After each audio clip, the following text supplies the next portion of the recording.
preventing and alleviating anxieties. Everyday objects can be scary. For some dogs, everyday things can be scary. While you may think something is harmless, fears don't always make sense. Things like trash bags, brooms, metal grates, and vacuums can all be terrifying for your dog. Fortunately, it doesn't have to be this way.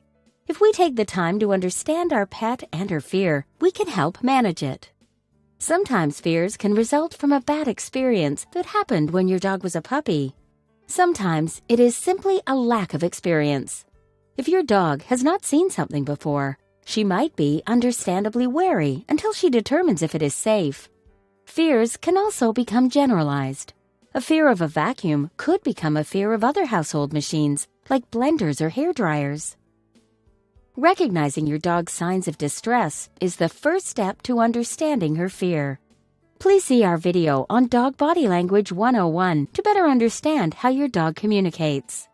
When you notice your dog expressing signs of fear, see if you can find the source of her discomfort. Once you understand where her fear is coming from, you can start working towards managing and getting her past the fear. Never punish your dog for being afraid of things, or try to just make her get over it by continually exposing her to something that frightens her. This is likely to just make her fear worse. Desensitization and counter-conditioning are the best techniques to use. This method uses short, controlled exposure with the scary object, along with treats or other nice experiences. As the dog becomes comfortable, exposure can be increased little by little. This may take days, weeks, or months, depending on the dog and the level of fear. It does require working at the dog's pace and only increasing exposure to the object when the dog is ready to move on. If your dog is afraid of the broom, start by having the broom on the ground and far away. When your dog notices it, but is not afraid of it, give her a treat. As your dog becomes comfortable with this, you can gradually work closer to the broom. Make sure to reward her when she sees the broom and remains relaxed and happy. Work up to the broom resting upright. Make sure it is secured so it does not fall over and startle her. Next, have a person holding the broom at a distance, but not moving it. Add in slow movements of the broom at a distance your dog can remain relaxed. Eventually, she will associate the broom with good things, not fear. Another technique you can use is nose targeting.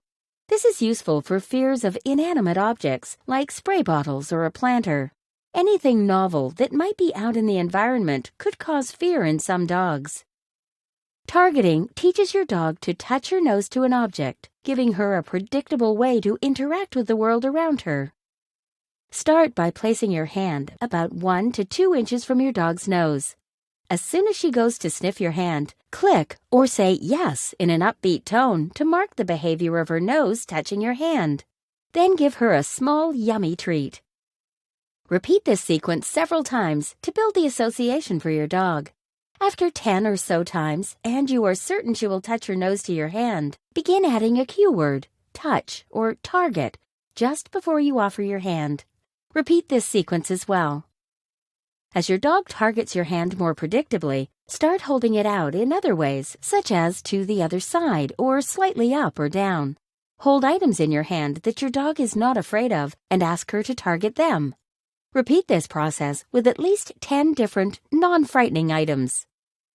Once your dog can reliably target items in your hand, you can use this technique on objects that she may find scary.